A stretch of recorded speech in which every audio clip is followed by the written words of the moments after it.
श्री क्षेत्र पंढरपूर येथे संत नामदेव पायरीजवळ विश्व वारकरी सेना भारतच्या माध्यमातून आमरण उपोषण करण्यात आले होते। अखेर उपोषणाला यश आले असून वंशजावरील गुन्हे मागे घेण्याचा निर्णय लागून उपोषणाची सांगता करण्यात आली।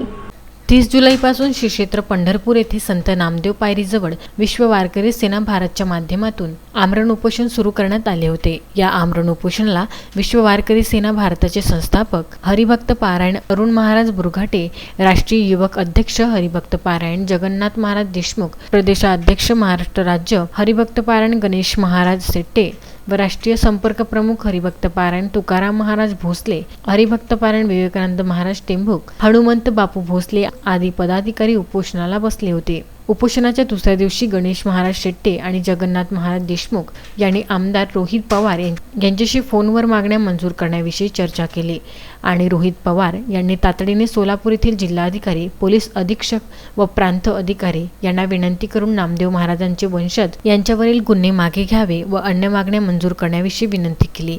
त्यावरून त्या अधिकाऱ्यांनी त्वरित उपोषणकर्त्यांची भेट घेऊन त्यांना मागण्या मंजूर करण्याचे आश्वासन देऊन विनंती केली की पंढरपूर येथे कोरोना पेशंट अतिशय झपाट्याने वाढत असून येत्या 2 दिवसानंतर पंढरपूरला 8 दिवसाचे लॉकडाऊन होणार आहे, म्हणून आपण प्रशासनाला सहकार्य करावे आणि उपोषण मागे घ्यावे ही विनंती केली। आणि आमदार रोहित पवार यांनी सुद्धा उपोषणकर्त्यांशी फोनवर संपर्क साधून म्हटले की माझ्या अधिकार क्षेत्राच्या माध्यमातून नामदेव महाराजांच्या वंशजाच्या वरील गुन्हे मागे घेण्याकरिता मी परिपूर्ण प्रयत्न केला व भजन कीर्तन परवानगी हा विषय मुख्यमंत्री साहेबांचा आहे आणि येत्या मंगळवारी मुख्यमंत्री यांच्याशी चर्चा करून वारकऱ्यांच्या भावनांचा विचार करता त्यांना भजनाची परवानगी देण्यात यावी ही विनंती करणार आहोत। सोबतच कोरोना संकटामुळे आपण वारकऱ्यांनी ही सरकारला सहकार्य करावे आणि उपोषण मागे घ्यावे। मी वारकऱ्यांचा पाईक आहोत, माझ्याकडून मी परिपूर्ण वारकऱ्यांना सहकार्य करण्याचा प्रयत्न करतो असे आश्वासन दिल्यामुळे 31 जुलै रोजी प्रांत अधिकारी ढोले, पंढरपूर पोलीस अधीक्षक पवार आणि नायब तहसीलदार यांच्या हातून नारळ पाणी पाजून आमरण उपोषण सोडण्यात आले।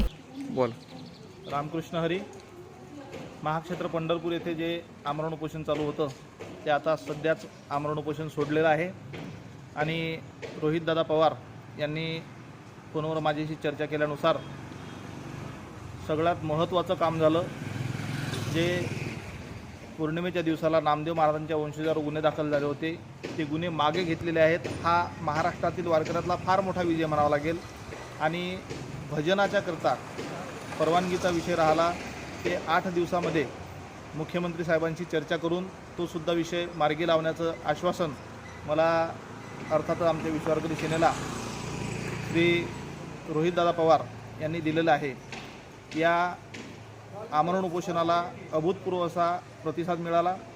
सगळ्यात पहिले तर मी महाराष्ट्रातील पत्रकार मंडळींचे धन्यवाद व्यक्त करीन। पत्रकारांनी हा विषय अतिशय ताणून ठेवला आणि यांना प्रसिद्धी दिली, अर्थातच पूर्ण महाराष्ट्रात या उपोषणाची माहिती झाली। त्यानंतर महाराष्ट्रातील सर्व वारकरी संघटना एकत्र येऊन खंबीरपणे आमच्या पाठीशी उभे राहिले आणि सर्व वारकरी संघटनांनी पाठिंबा दिला। पूर्ण महाराष्ट्रातून सर्व वारकऱ्यांचं आम्हाला सहकार्य मिळालं, त्याबद्दल धन्यवाद।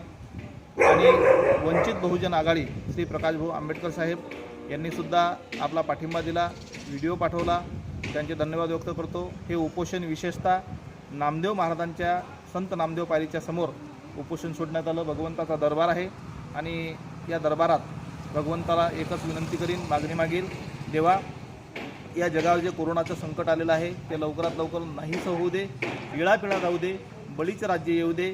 भविष्यात वारकऱ्यांवर कधीही जरी संकट आलं तर कोणत्याही वारकरी संघटनेनं समोर व्हावं, आम्ही त्यांच्या सदैव पाठीशी राहू। आम्ही जर समोर झालो तर आज जशा सर्व वारकरी संघटना एकत्र आल्या हा महाराष्ट्रातील वारकऱ्यांचा जो एकोपा आहे हा अतिशय महत्त्वाचा आहे। आज पूर्ण महाराष्ट्रामध्ये या उपोषणाची चर्चा होती आणि हे वारकऱ्यांना जे यश मिळालेलं आहे या यशाच्या मागंसुद्धा सर्व वारकऱ्यांचा सिंहाचा वाटा आहे। एवढंच बोलतो आणि माझ्या वाणीला पूर्ण रामचंद्र मुंदानी, विदर्भ न्यूज, तिवसा।